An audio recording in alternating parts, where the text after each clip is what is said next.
Imagine carrying a weight so heavy that it shapes everything about your life, your choices, your relationships, your dreams. Yet it remains invisible to those around you. A burden passed down through generations, woven into the very fabric of what it means to be a man. From the moment you take your first breath, expectations are placed upon you to be strong, to succeed, to provide, to endure, and to never show weakness. This is not a burden you can simply set down. It's etched into your identity, an unspoken rule that governs how you move through the world. But have you ever stopped to ask yourself, who decided this is what it means to be a man? And more importantly, what is the cost of carrying this weight alone? The burden of masculinity is not new. It stretches back through centuries, embedded in history, mythology, and psychology. Take the ancient Greek hero, Hercules, celebrated for his strength and valor.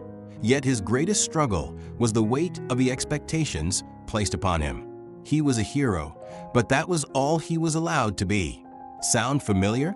Today, men are taught that their worth is defined by their ability to fight battles, whether in the workplace, in relationships, or within themselves. Psychologist Carl Jung explored the concept of male archetypes: the warrior, the king, the sage, and the lover. Each represents a different facet of masculinity, each carrying its own responsibilities and struggles. The warrior is expected to fight and never back down. The king must lead, but often stands alone. The sage seeks wisdom but remains distant. The lover desires connection, but is told to suppress his emotions. Every man embodies these archetypes to some degree, and yet each one comes with a price. Think about the lessons boys are taught from a young age. Don't cry. Be a man. Man up. These aren't just words. They're commands that shape how men experience the world. They create a silent contract. A man's value is determined by his ability to withstand hardship without showing weakness. This contract is reinforced everywhere, in media, in families, in friendships. A man who struggles but keeps it hidden is seen as strong. A man who expresses vulnerability is often met with discomfort, dismissal, or even ridicule. But let's pause for a moment. What happens to all the emotions that are never expressed? What happens when pain, stress, and doubt are bottled up for years, sometimes decades? The answer is clear. It doesn't disappear. It manifests. It shows up as anxiety, depression, burnout. It emerges in strained relationships, in outbursts of anger, in silent suffering. And in the most tragic cases, it leads men to a point where they feel there's no way out. Studies show that men are significantly less likely to seek help for mental health struggles than women. Why? Because many believe that admitting they need help is an admission of failure. They fear being seen as weak, as incapable.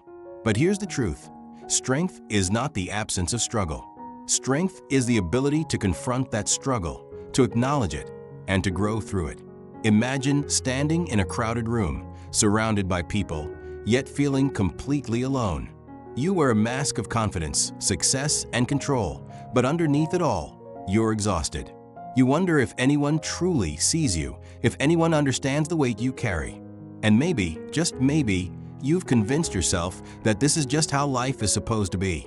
But what if it isn't? What if the strongest thing you can do is not to carry the burden alone, but to acknowledge that it exists? The philosopher Seneca once said, "Adversity shapes a man's character."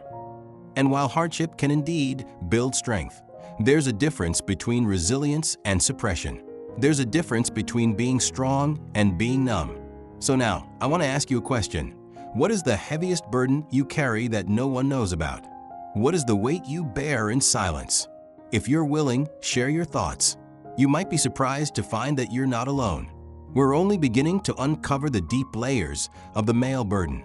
In the next part, we'll explore how societal expectations shape male identity and what can be done to redefine strength in a way that empowers rather than suffocates.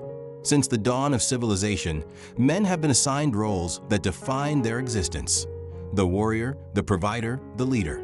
These roles were once necessary for survival, but over time, they evolved into rigid expectations. And with these expectations came a silent rule: failure is not an option. Weakness is unacceptable. Emotion is a liability. Society often celebrates the image of the self-made man, the one who rises against all odds, who never complains, who conquers his challenges without hesitation. This image is reinforced in movies, in history books, in everyday conversations. The message is clear. A man must be strong, not just physically, but emotionally, mentally, and financially. He must be independent, unshakable, always in control. But what happens when reality doesn't align with these expectations? Imagine a man who loses his job, struggling to provide for his family. He feels like a failure, not just because of financial difficulties, but because he's been conditioned to believe that his worth is tied to his ability to provide. Imagine a father who wants to express love and vulnerability to his children, but has never been taught how, because his own father was distant and emotionally unavailable. Imagine a young man battling self-doubt, but having no space to talk about it, because his friends expect him to be strong at all times. These struggles are real, yet they're often dismissed. When a man expresses frustration or sadness, he's told to deal with it or stop being dramatic. When he opens up about stress, he's met with skepticism or indifference. And when he breaks under pressure, people ask, why didn't he say anything? The truth is, he did, just not in words. The statistics are alarming. Men are significantly more likely to suffer in silence, to avoid seeking help for mental health issues, and to experience loneliness at higher rates. The pressure to be self-sufficient often isolates them, pushing them further into a cycle of quiet suffering. But where do these expectations come from? Part of the answer lies in social conditioning. From childhood, boys are taught to associate masculinity with toughness and detachment. When a boy falls and scrapes his knee, he's told to get up and shake it off. When he cries, he hears, boys don't cry. When he's overwhelmed, he learns to hide his emotions rather than express them. These small lessons accumulate over time, shaping the way men interact with the world. Think about the way men are expected to handle relationships. They're often taught to be protectors, to always be the strong one in the partnership. When a woman expresses her emotions, it's seen as natural. When a man does, it's often met with discomfort. Many men hesitate to be vulnerable, even with their closest partners, because they fear being seen as less capable. And so, they keep their struggles to themselves, carrying a burden that was never meant to be carried alone. But is this really what masculinity should be? Is strength truly about endurance in silence? Or is it about the courage to be authentic? The philosopher Alan Watts once said, "You're under no obligation to be the same person you were 5 minutes ago." This means that masculinity is not a fixed identity. It can evolve. The idea of what it means to be a man doesn't have to be rooted in suppression. It can be about resilience, but also about connection. It can be about responsibility, but also about self-compassion. In today's world, many men are beginning to challenge these traditional ideas. They're recognizing that strength is not about pretending to have no struggles, but about facing them with honesty. They're realizing that masculinity doesn't mean isolation. It can also mean brotherhood, mentorship, and emotional depth. So ask yourself, what definition of masculinity have you been living by? And is it serving you, or is it weighing you down? In the next part, we'll dive deeper into the ways men can begin redefining their strength, breaking free from outdated expectations, and embracing a new, healthier perspective on masculinity. The final insight will be the most powerful of all, one that has the potential to reshape not only your understanding of manhood, but your entire approach to life itself. For centuries, the idea of masculinity has been defined by endurance. A man is expected to bear his burdens without complaint, to push forward no matter the cost, to be the rock that others depend on. But what happens when that weight becomes too much? When does resilience turn into quiet suffering? Many men live their lives as if they're constantly being tested, measured by their ability to withstand pressure. They feel the need to prove themselves in their careers, in their relationships, in society. Success is not just a goal, it's a requirement. The fear of failure is overwhelming because failure is not just a setback, It's seen as a personal weakness, an indication that they weren't strong enough. This mindset is reinforced from childhood. A young boy struggling in school might hesitate to ask for help because he doesn't want to appear weak. A teenager facing emotional pain might withdraw instead of speaking up because he's learned that vulnerability is something to be ashamed of. An adult man, exhausted from the demands of work and life, might suffer in silence because he believes that admitting his struggles would make him less of a man. But where does this pressure lead? The answer is clear. It leads to burnout, to emotional detachment, to relationships that suffer due to an inability to express true feelings. It leads to isolation, where men feel they have no one to turn to. It leads to an internal battle between what they truly feel and what they believe they must be. And in the most tragic cases, it leads to men disappearing into their own suffering, unable to see a way out. The numbers speak for themselves. Statistics show that men are far more likely than women to die by suicide. This isn't because they feel pain any less deeply. It's because they've been conditioned to believe that seeking help is not an option. But here's the truth. Suffering in silence is not strength. True strength is the ability to face reality, to acknowledge struggle, and to seek growth despite it. Strength is not about pretending everything is fine. It's about having the courage to admit when it's not. So why is it so difficult for men to redefine strength in a healthier way? One reason is the fear of judgment. Many men worry that if they open up about their struggles, they'll be seen differently by their friends, by their partners, by society. They fear being labeled as weak, as incapable, as less than. This fear keeps them locked in a cycle of isolation, convincing themselves that it's better to suffer alone than to risk rejection. Another reason is the lack of spaces where men can be truly open. While there are countless support groups and resources available for other struggles, men often find themselves without a space where they can express their emotions without fear of being dismissed. They may have friends, but not ones they feel comfortable sharing their deepest fears with. They may have partners, but they hesitate to show vulnerability, fearing it will change how they're perceived. But here's something important to consider. What if the way we define masculinity is the very thing preventing men from being their strongest selves? What if true masculinity is not about suppressing emotion, but about learning how to navigate it? What if it's not about proving worth through suffering, but about finding meaning in growth?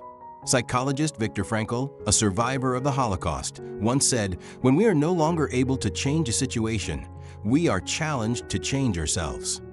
This is the key to overcoming the burden of masculinity, not by rejecting it entirely, but by reshaping it into something that empowers rather than restricts. Imagine a world where men are taught that strength is not about hiding pain, but about confronting it, where they're encouraged to seek support instead of suffering in silence, where they're not defined solely by what they can provide, but also by the depth of their character, their kindness, their emotional intelligence. This shift is already happening. More men are beginning to recognize that they don't have to fit into a rigid mold of masculinity.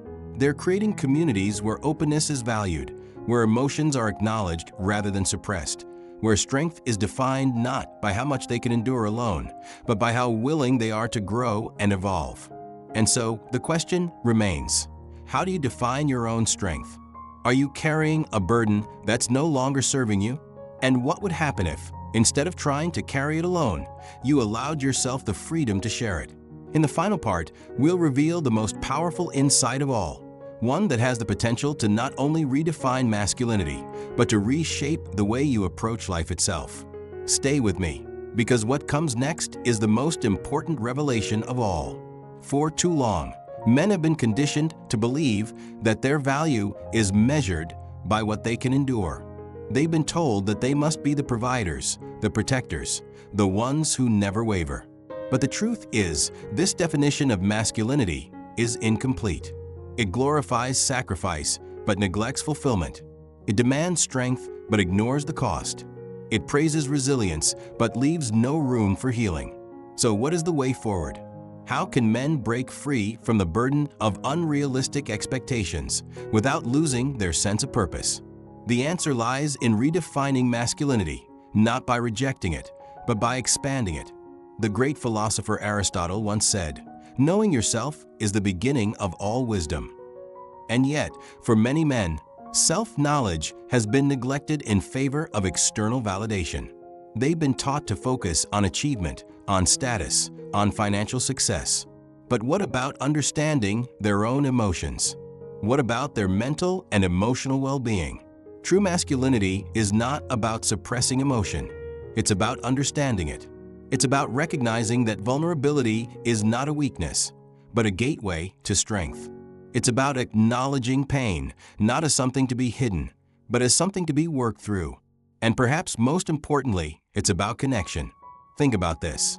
How many times have you struggled with something alone, believing that no one else would understand? How many times have you held back from opening up, fearing that others would see you differently? But what if the very thing you're hiding is something that others are also struggling with? What if by sharing your experiences, you could create a space where others feel safe to do the same? There's a reason why mentorship has always been an essential part of male development. In ancient cultures, young men learned not only how to fight or hunt, but also how to think, how to lead, how to navigate the complexities of life. They had guidance. They had a community. But modern society has stripped away these natural support systems, leaving many men to figure things out alone. The result? A world where too many men are disconnected, not just from others, but from themselves. But it doesn't have to be this way. The key to breaking free from the male burden is not about rejecting masculinity, but about embracing a more complete version of it. It's about redefining strength as something that includes, not excludes, emotional depth. It's about recognizing that true confidence doesn't come from denying struggles, but from facing them head-on. Imagine a life where you're not weighed down by the fear of failure, where your worth is not tied to how much you can endure in silence, where you don't have to pretend to be invincible, but can instead embrace your full humanity. This is not weakness, this is wisdom. And so, the final question I leave you with is this: what does true strength mean to you? Not the strength that society has told you to have, but the strength that comes from within. What would happen if, instead of carrying your burdens alone, you allowed yourself the freedom to share them, to confront them, and to grow beyond them?